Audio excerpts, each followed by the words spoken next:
Thank you so much, Mr. Chairman. Ladies and gentlemen, in the next few slides, I will take you through my academic career path and life journey. Next slide.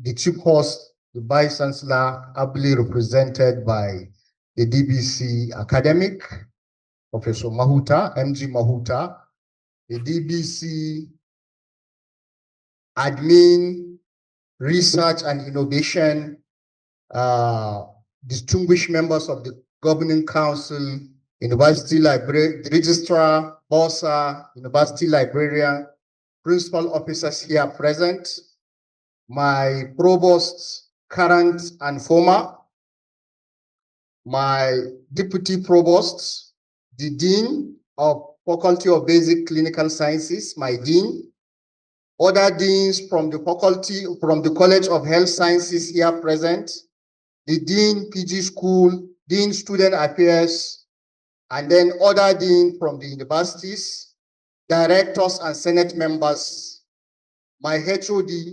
of Medical Microbiology and Parasitology, distinguished scholars, professors, teachers and mentors, other faculty, staff, students, family, friends, invited guests, and colleagues from the implementing developmental and donor partner organization here with me, my mentors that are here, gentlemen of the press, ladies and gentlemen, good day. I will start with a verse from the Holy Quran. Bismillahir Rahmanir Rahim. وَمَنْ أَحْيَاهَا فَكَأَنَّمَا أَحْيَا النَّاسَ جَمِيعًا. This is a saying of the Almighty God, that whoever saves one life, it is as if you have saved the whole of mankind. I will take you through my life journey to better exemplify this verse.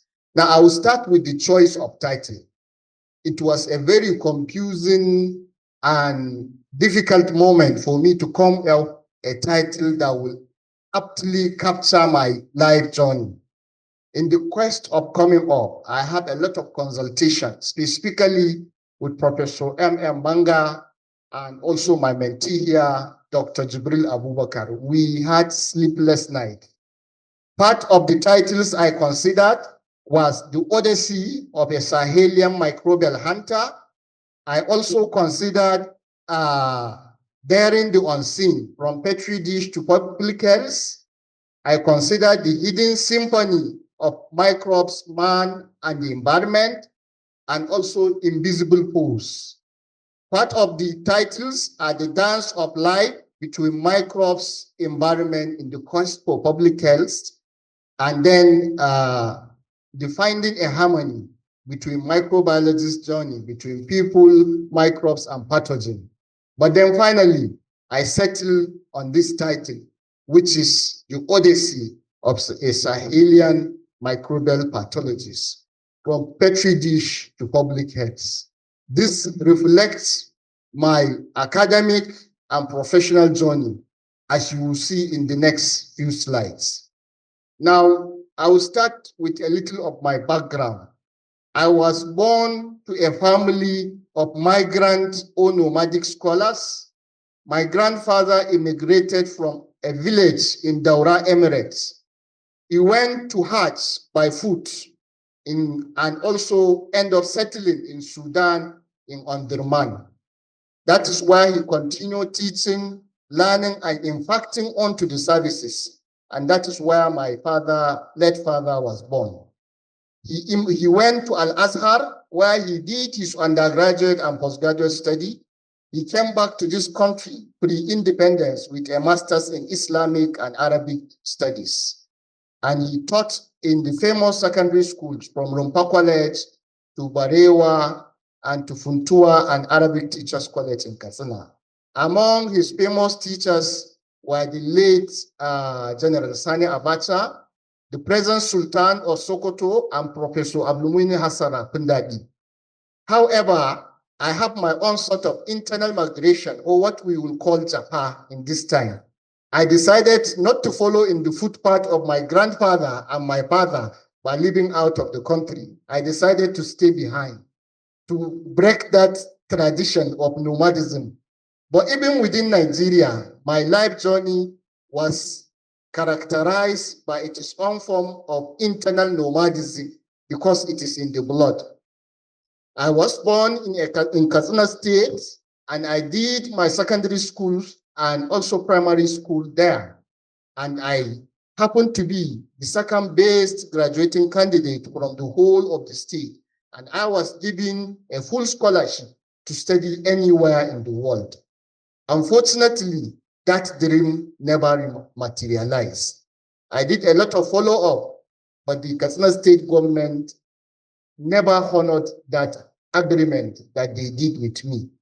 But then God has his own way. The day that my work was announced, that was the day that my father died on my arms. May Allah have mercy on his soul. He died on my arms, blessing me and promising me that I'm going to live a successful life and a successful future. He died on my arms, and that same day, my WAEC result was announced, having been the first second overall candidate in the state. I was given admission the following month at Ahmadu Bello University to study agriculture, a course I found not to be my first choice. Through the divine intervention of friends and colleagues, some that are seated here and some that I mentioned in my book, like the late engineer Kabir Omar, engineer Maman Audi, Ryan, and Farouk, I had a change of course from agriculture to medicine in that same year. And I received financial support and financial backing. And I also received a grade level 7 appointment from Katsina State government that same year when I lost everything. God come to me through another way to offer me a second chance to study the course of my choice. I went to Ahmadu Bello University, Zaria in 1999 and started studying medicine and surgery. I went through the different campuses of the university. We started in Samaru, then we moved to ABU in Tudunwada, and then ABU in Kaduna, and finally we were the first pioneer sect to open the teaching hospital in Shika. I graduated in 2007 with a distinction in microbiology and pathology, and hence this decided to be my career path. Now, Mr. Chairman, sir, with your permission, I will now take us through the next chapter of this inaugural lecture, which is the intersection between clinical microbiology, infectious diseases, and public health. Now, health is defined by the World Health Organization as a state of complete physical, mental, and social well-being, and not merely the absence of disease or infirmity. Now, when you look at this definition, you can understand that no one specialty can claim that they know everything about health. It is a definition that recognizes a multi-sectoral approach to end diseases in our community. And it is a decision that led me to venture into clinical microbiology. And clinical microbiology is a department that belongs to the field of laboratory medicine. And the history of laboratory medicine is not complete without looking at the ancient root, how it started, giving rise to different personalities that work in this aspect. We have Rudolf Virchow that work on cellular pathology, and pathology is always known as the science behind the cure. Next slide. Now, laboratory medicine is not just involved in the analysis of blood, fluid, tissue to aid diagnosis and management. It is also strongly involved in the interface between the prevention of disease from occurring. And pathologists are physician scientists that are linking laboratory data to clinical care. We have 4 major divisions of pathology or laboratory medicine. I happen to belong to the division that is called medical microbiology and parasitology. We have others like the anatomic pathology, hematology, and chemical pathology. Now, the next slide will take us through the role of physician in diagnosis, especially the clinicians. They are involved with diagnosis, treatment, prevention of infection, and they also work on the intersection between the basic clinical sciences and hospital and community level care. Now, you see in this picture, my mentor, who is the grandfather of microbiology from Ibadan, Professor Rashid Ajani Bakari, who happens to be here with us. He flew all the way from Ibadan to attend this lecture. And I can't thank you enough for this singular effort, Professor Bakari, in addition to many that you have done. By his side is Professor Manga, my microbial twin. Now we need to understand infectious disease also, having taken us through medical microbiology. Infectious diseases are caused by bacteria, viruses, fungi, parasites, or prions. These are organisms that are not visible with the eye.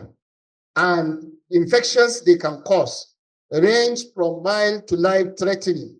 And it also reflects a dynamic interaction between the host immunity and microbial evolution. Infectious diseases are central to both clinical and public health domain. And now when we look at public health, it is when we talk of clinical field, we are usually concerned with one patient, one individual. But in public health, we are looking at the population level. We are looking at the prevention of disease before it even comes into the hospital. We are also looking at areas around health promotion. And we have various disciplines attached to public health, for which epidemiology is one of them. And we also have the global health security. Now, there is nowhere that the intersection between clinical microbiology, infectious disease, and public health was well demonstrated in recent time, like the outbreak of COVID-19 that we had. The microbiologists were diagnosing and sequencing COVID-19 in the lab. Clinicians were actively treating and managing cases in the hospital. And then the public physician or expert were implementing policies and containment measures, which have all impacted your life. You all remember the time that we are restricted from public gathering, when we were prevented from going to mosques, from attending crowds, and when we were forced to use face masks, and when there was a no-fly, it was as a result of that public health response. Now, this integration is vital for effective disease response. Now, let's look at the microbial world. Microbes are microscopic form of life that I have earlier mentioned. And we have microbes, they predate us in existing in this world by 3 billion years. They live in this world prior to us. So we are the aliens as far as they are concerned. And when you look at a human being has more microbial cells than human cells in his body when you look at the total amount of the normal flora. But despite their number and despite how many they are, what is so merciful, the only 1,400 of them are known to cause infectious disease. All the others are harmless, and some of them play a role in our daily activities, like production of yogurt. You need a microorganisms to do that. Production of bread, production of cheese and yeast, among many others. Now, next slide takes us through the antimicrobial resistance. Similar to microbes, antimicrobial resistance exists even before we started using antibiotics for treatment, because the first antimicrobial agent was obtained from an organism, a fungi, known as Penicillium notatum. And when retrospective studies and analysis were done, evidence of antimicrobial resistant genes were seen even before we started using them in clinical care, because these organisms have been interacting in nature. And in 2019, a global landmark study made mention of the fact that we have 4.9 million deaths that are directly linked to antimicrobial resistance in our community. Now, this figure is expected to rise to 10 million number of mortality by the year 2030 if no global concerted action is done. Mr. Chairman, sir, ladies and gentlemen, when you go to Sokoto Motor Park, you see people selling antibiotics as sweets. People move with them in their bags. And this is all fuel resistance because we are overusing it and we are causing the selection of the resistant gene. The solution is for us to have a control measure of how we prescribe antibiotics, improve our diagnostic, and have public health education and regulation of antimicrobial use. Next slide. Now, looking at infectious disease, we always use infectious and communicable disease interchangeably, but they are not all infectious diseases are transmissible. We have prions that are not transmissible, so we cannot call them communicable. So it is good to note that not all communicable diseases, infectious diseases are actually communicable.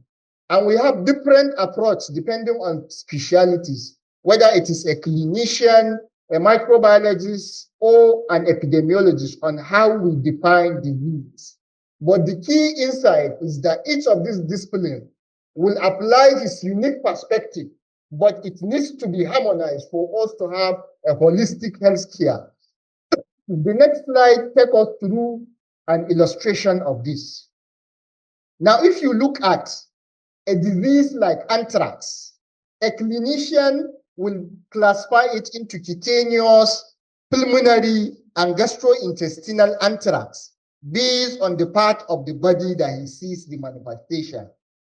A laboratorian, clinical microbiologist, will classify anthrax based on the gram-positive appearance. We call it as a gram-positive non-motile bacillus, and we call it the Bacillus anthracis. While an epidemiologist will classify it based on the route of contact, whether it is from direct contact, airborne, or foodborne. But however, an integrated definition can be adapted by each of these specialities for better health care. Now, the next slide shows the most important time-tested model of disease causation, which is the epidemiological trial. It is a triangle that has the agent, host, and environment. Even though there have been some little modification by addition of vector biology, this model has survived time.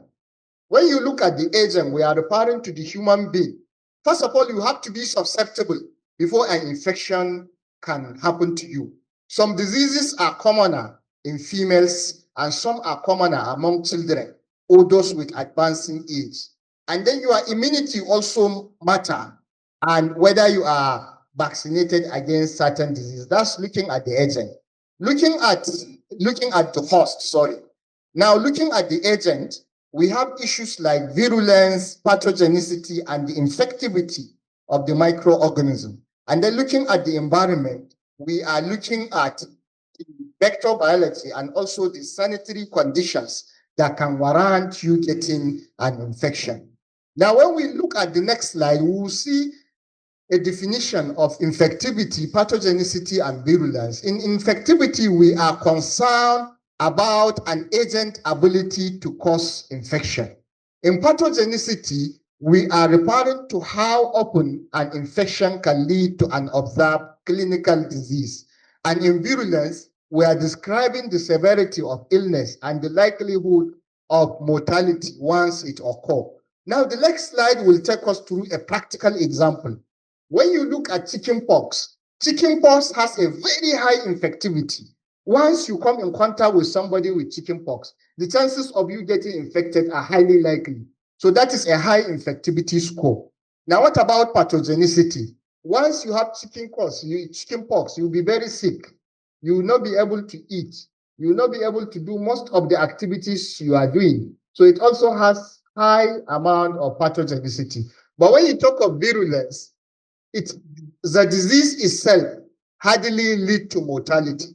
This is also well illustrated by common cold. When you look at common cold, all of us will have catarrh, and within a short time, you can infect others. It has a high infectivity, high pathogenicity, but it has a low virulence. Now, diseases that have low pathogenicity, they are a problem because they can go all silently without us knowing and without detecting. Now, part of this example is leprosy, which can go silent for many days without us knowing.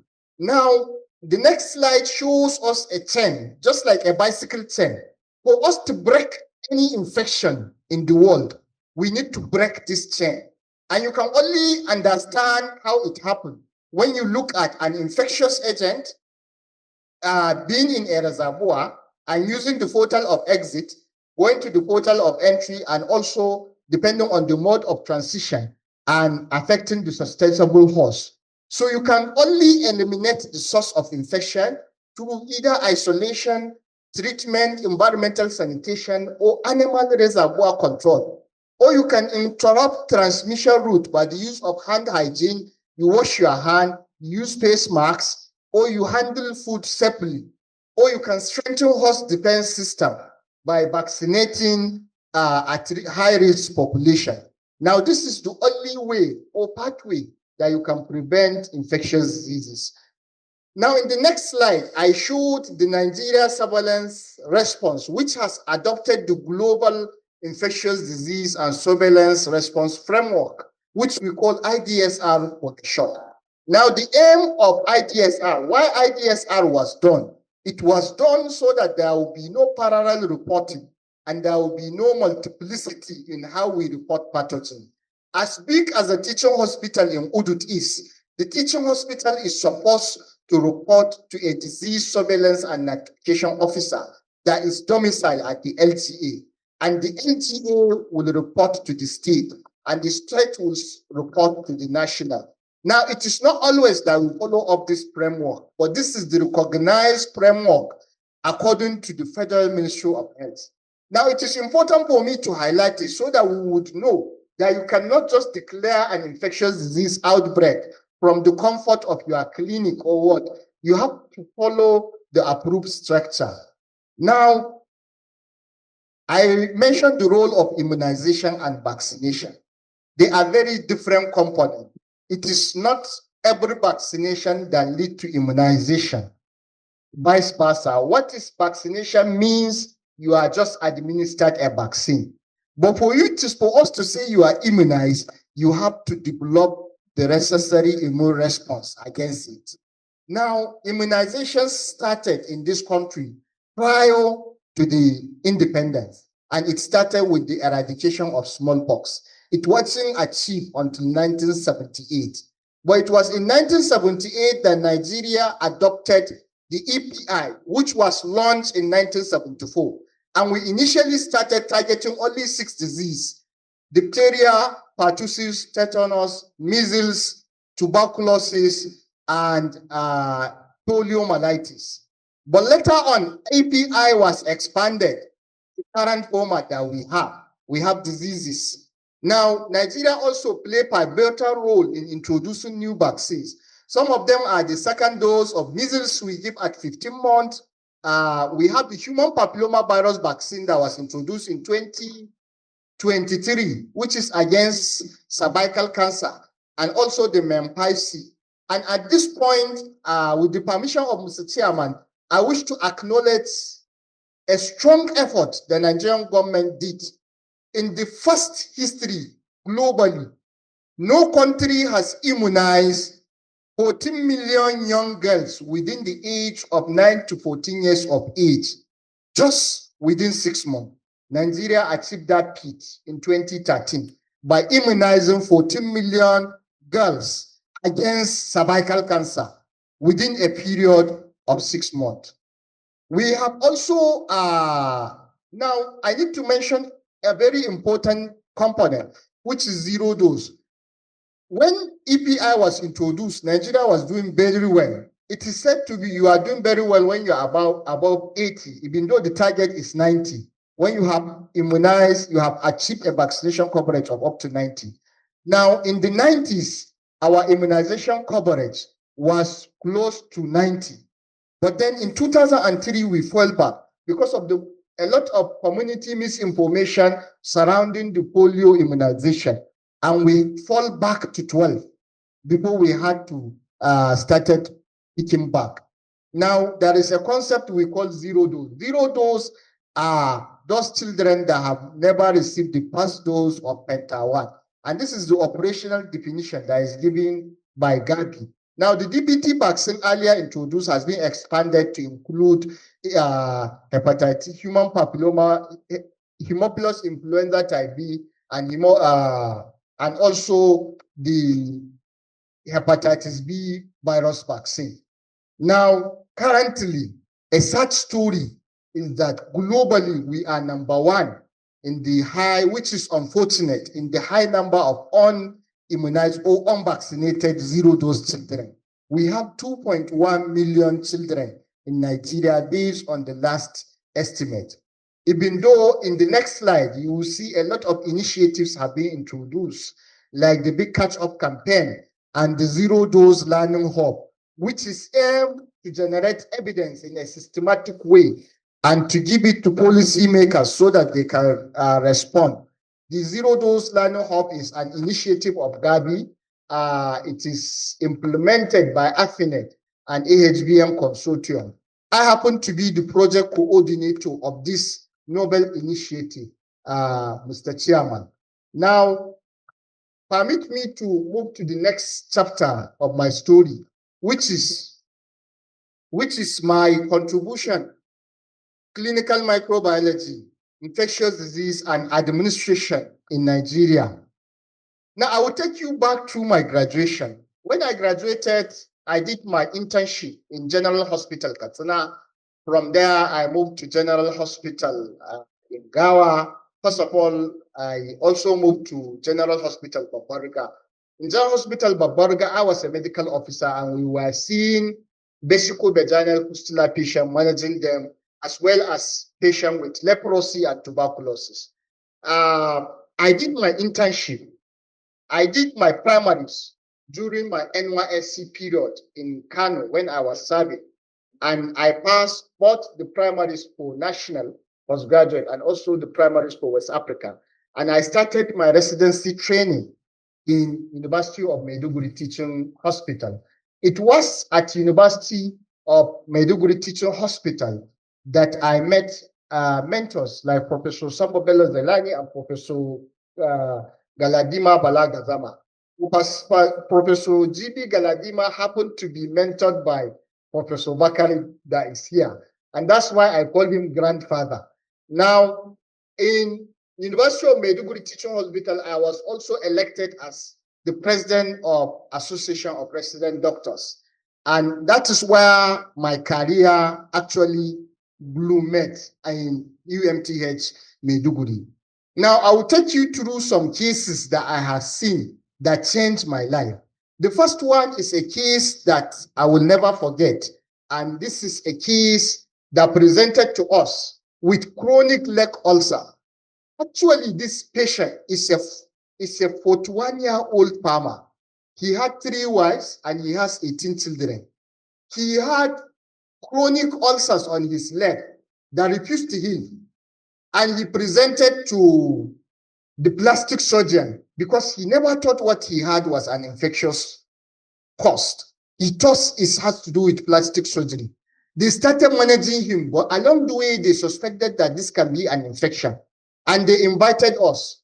I went with my boss. As soon as I saw him, I saw that his nasal septum has collapsed. He also has loss of eyebrow and he has skin nodule. I immediately remember my experience in General Hospital Babbarga, and we have a premonition that this is likely to be a case of leprosy.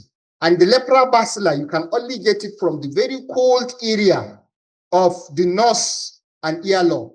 And we took smear from his nose and his earlobe. Another area is the scrotum. And when we went back and did microscopy with Nelson staining, it was shouting to us tuberculosis bacilli, the leprous bacilli. And we came back and we made a diagnosis of lepromatous leprosy. Now, another area that needs accolade for us and Nigerians, many times when we are asked, what has Nigeria contributed? You will find that we don't have many things to say. I told you the first one, we have immunized 14 million girls against human papillomavirus in 6 months. Another one is in leprosy. The global elimination target for leprosy is to have 1 case per 10,000 population. Nigeria achieved 0.5 case per 10,000 population as far back as 1999. But for some unknown reasons, we still have pockets of leprosy in some hotspots circulating within family, and this patient happened to be one of them. We placed him on the WHO approved recommended treatment for leprosy, and he gets better. You know, leprosy, you have to keep on seeing them. It's a lifelong issue, but he recovered successfully. Now, the next case that happened, still in University of Maiduguri, was a case that we were asked and invited to review. He has sepsis. And when we took sample and we came back to the lab, everything was shelter resistance. This isolate was E. coli and Klebsiella, and it was resistant to almost every pathogen, every antimicrobial agent that we have used in the lab. We had to use the last resort, which was meropenem at that time, before that patient can recover. Now, this led to the choice of my dissertation topic, and I decided to conduct a 6-month study to collect the various isolates that we have within the teaching hospital in the University of Maiduguri. And we were able, within 6 months, to conduct 439 isolates were collected, and 39% of them were resistant pathogen, known as extended spectrum beta-lactamases. And we realized that antimicrobial resistance is not a future threat, that it is already here with us. We did some genotypic study and published our finding. Now, I need to tell you that I did residency training at the peak of Boko Haram, and I was attacked, not directly. We have been witness massacres of the group several times. The last one being when I was traveling back home with my wife and child, and we passed through Bin Sheikh when a slaughter has just occurred. And when I went home, my mom told me, you are not coming back with your wife and children. Since you don't like your life, go and continue studying. So I went back. I left my wife and child at home. But then when I come back, you recall the 2014 incidents, the 2013 incidents of the attack on Giwa Barak. And that was when she told me her final warning that Nafisa Nganka Araye da Akawo Gawaka, you must resign. And that was how I went to my chief medical director at that time, Professor Abdurrahman Tahir, and apologized to him and tell him that this is an instruction I have to abide. So I resigned from the appointment of University of Maiduguri Teaching Hospital at that time, even without securing any appointment anywhere. But just some months before then, I started thinking of moving, and I approached Dr. Arab Alhaji to secure appointment with me in Kano, which happened to be close to Katsina. But Arab at that time was a board member of UDUS, and he told me that he has more influence in Sokoto, and he talked to the BC, unknown to me that they were actively looking for a clinical microbiologist at that time. And that was how an interview was sent to me via GSM phone. You recall that we do not have network in Maiduguri at that time for a period of 8 months.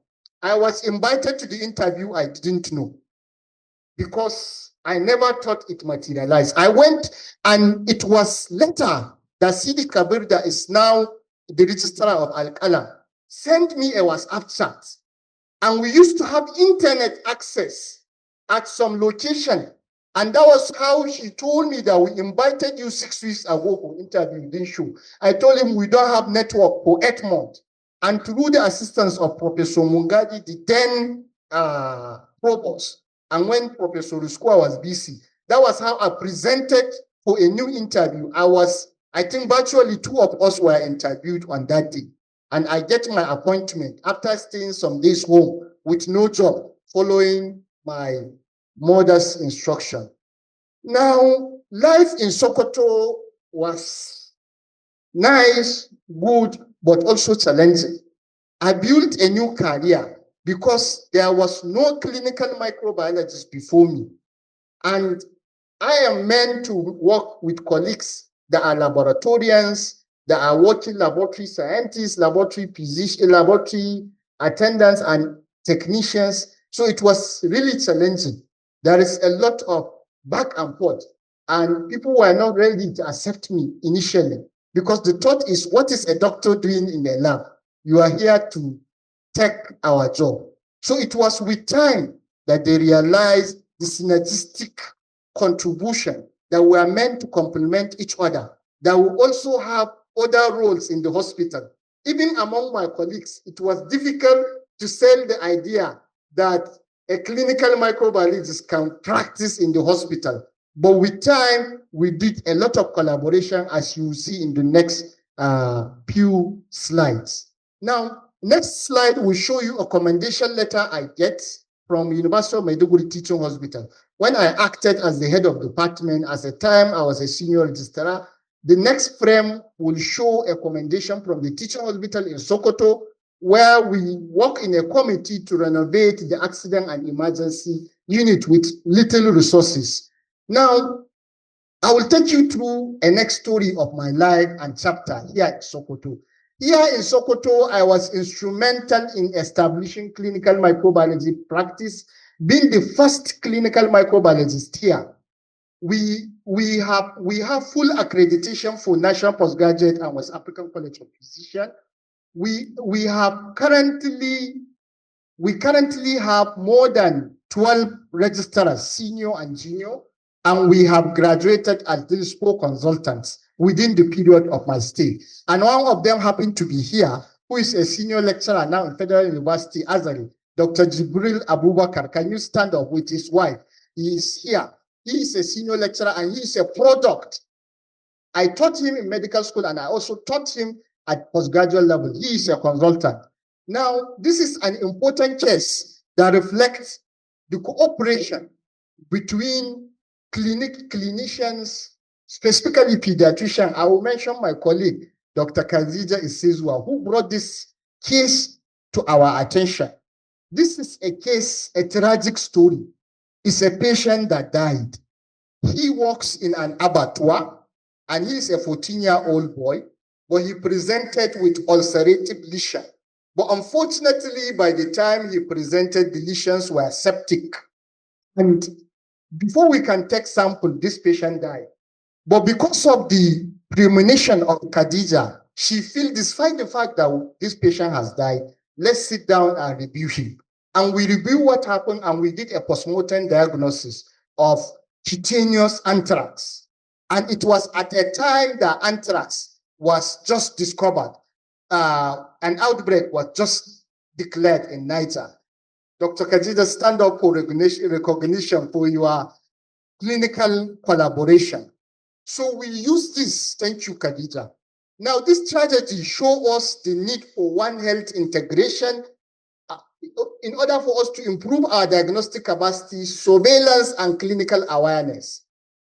Now, another interesting case from pediatrics has to do with an 11-year-old girl that we saw. She came from Ilela. She came with a pelvic nodules that were discharging. And when you look at it, the first thinking was that this is cancer. If this is not cancer, this is disseminated tuberculosis. But when we interviewed and probed her further, we find out that she went to pluck firewood in a nearby village close to Niger Republic. And as she was plucking, they went to a mango farm. They entered a mango farm. As they were coming back, a thorn scratched her because the owner was chasing them. So this kaya scratched her in her perineum and lower ibis. And you know, this pinpoint thorn has collection of dust, and it contains the fungal ball. It entered and was inoculated in her. And she presented with an eumycotic mycetoma. So at the time we saw her, most of the assumption and thinking was that it's either disseminated tuberculosis or cancer. But with this history, we took some specimen and it shows us that this is mycology, this is a fungi. And with just ketoconazole, this patient recovered fully and she was discharged from. Now, because of that, we went on to establish a dedicated mycology bench in the teaching hospital. And it led us to collaborate with Professor Rita Oladele of Lagos, who was mentored by Professor Bakari. We conducted 2 national surveys.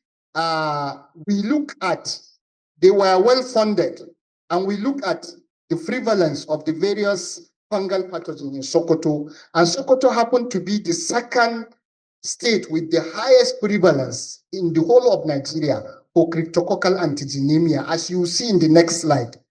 Even though we had the second lowest for the other counterpart, which is the histoplasmosis. Now, another interesting case that adds color to my career path was a patient from obstetrics and gynecology. She had a uterine fibroid surgery in a peripheral hospital, but she presented to the obstetric unit here with bleeding, uncontrolled bleeding everywhere, from the operation side, from the nose, gums, surgical side. So initially the thought was this is DIC, disseminated intravascular coagulation. Later they say this should be a viral hemorrhagic fever. Who was invited because of the suspicion of viral hemorrhagic fever? We took samples, none, nothing. And then later on, part of those samples we analyzed.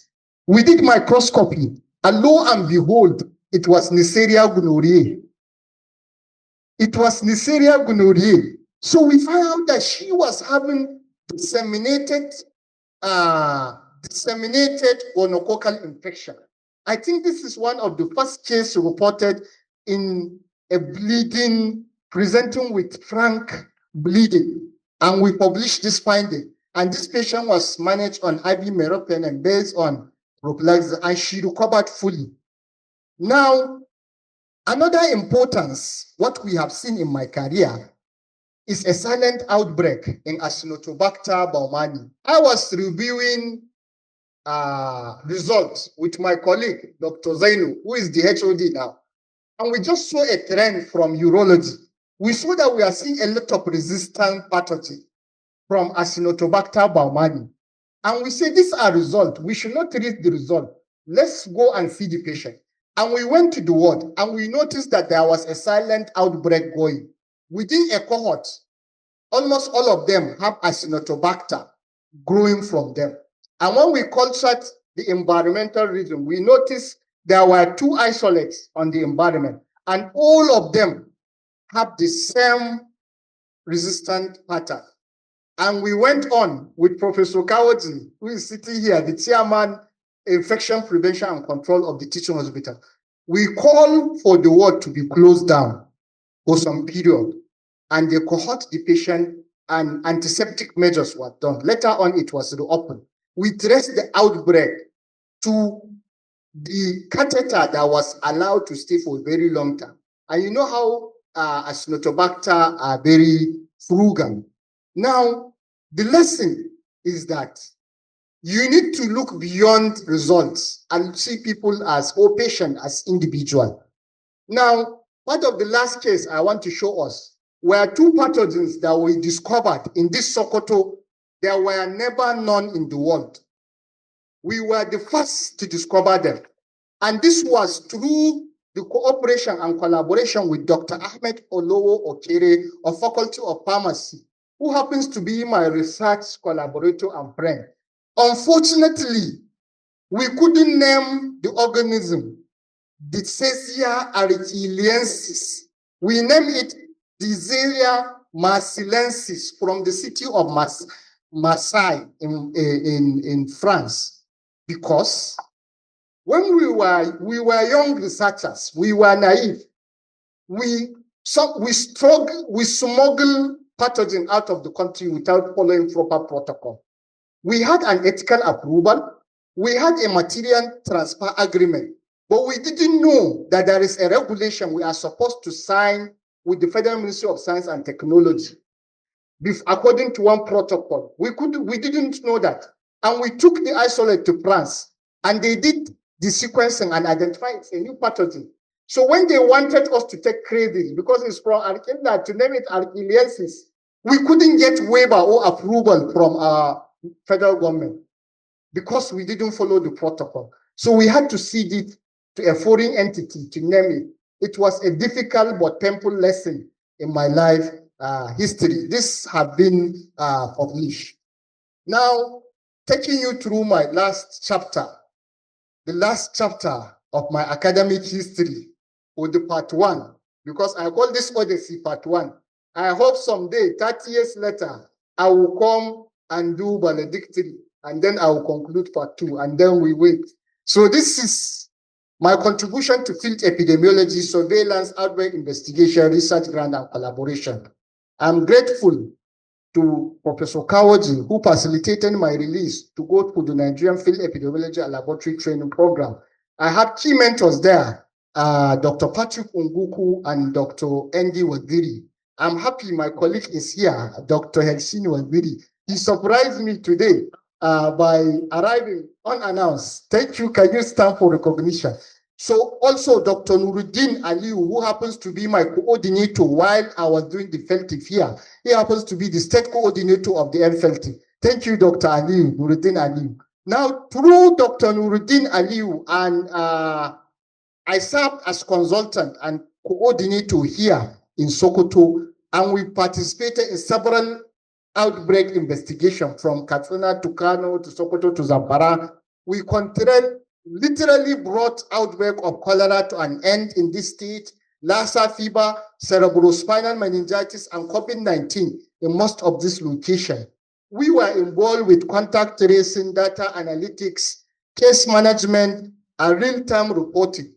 And I want to take us to a very important concept of an arbovirus that happened in Sokoto. In 2014, you can all recall when we were having fever, children with high fever, and there was bleeding.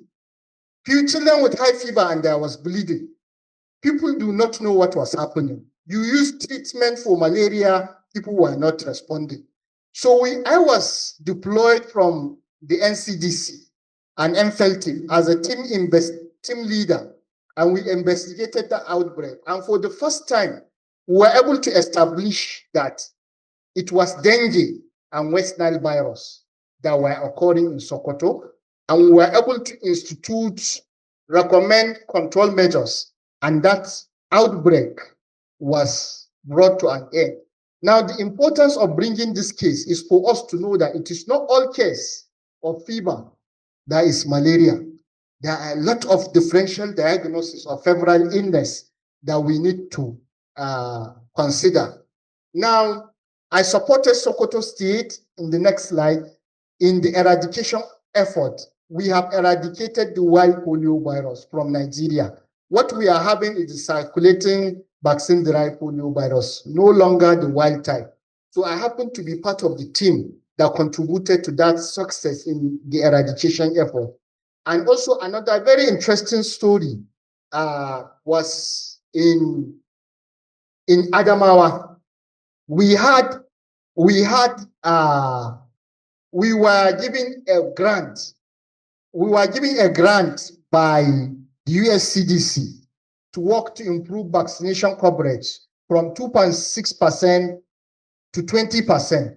But within a period of 18 months, we just used 3 interventions. The first one was healthcare workers awareness, because we found out that most of them are not even aware of the false cultural indication to vaccination. So what we know, so we were not aware that there is no false contraindication to hepatitis B vaccine. They thought that once you have fever, you are not supposed to be vaccinated. So we just trained them we trained the healthcare workers, we did some community mobilization. Within 18 months, instead of raising it to 20%, we rose it to 61%. And for that, we received an award. from the United States for that intervention we did in Adamawa. Now, just to show you that whenever you are sent to investigate, you must start by doing yourself. We was sent to investigate an outbreak of yellow fever, and I started by vaccinating myself against it to show the community that it's actually safe. Now, this takes us to Zero Dose Learning Hub, where I happen to be the project coordinator, and in the first few months, we have conducted a lot of activity. Oh yes, we have been able to use evidence to show that there is a linkage between subnational allocation to immunization budget line and the occurrence of zero-dose children. We have also shown some barriers and facilitators, and we have published our findings, and we have been able to translate this knowledge. We don't talk about, before we talk about citation that are published or perish. Then we start talking about how many times were your papers cited. Now the global community is talking about knowledge translation. No, show us that your research, how has it led to any policy change? And I can tell you that the research we did in this state, at least in Sokoto, we know that it has led to a revisal of the 2025 budget to introduce a dedicated budget line for routine immunization. In Borno, we know that we have advocated for an increase in the funding allocation for outreach activities. And the next slide will just show you the findings in these 4 states where we are based.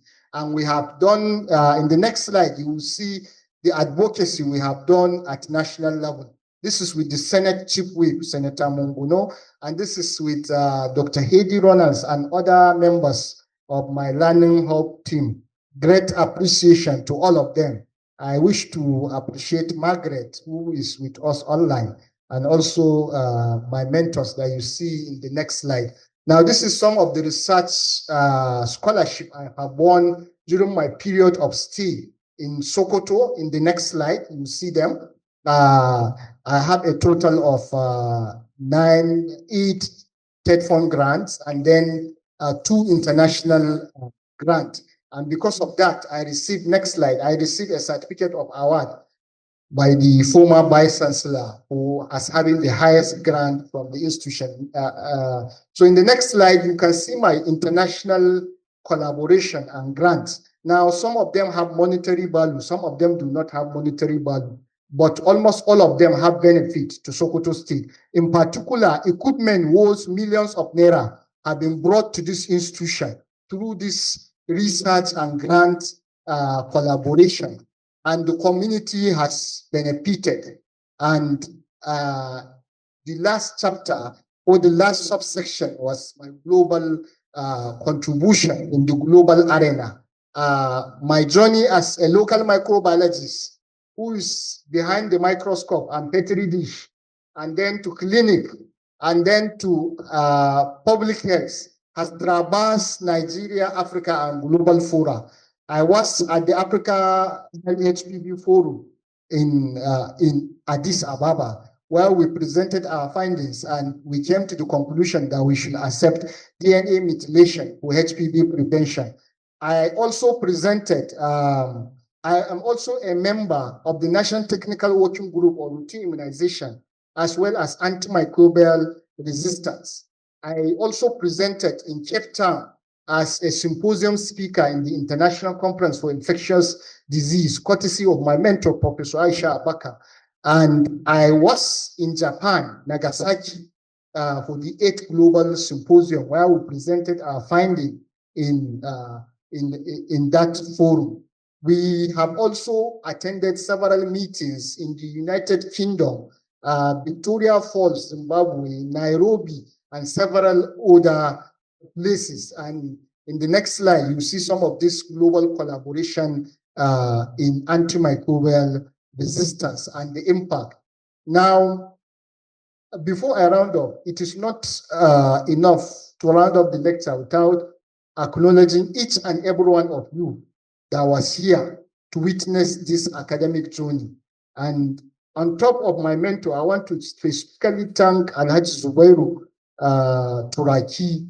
The Alhaji Zubairu Turaki is the immediate director of special duties, Federal Ministry of Education. He is my neighbor in Abuja, and he flew in today to support me.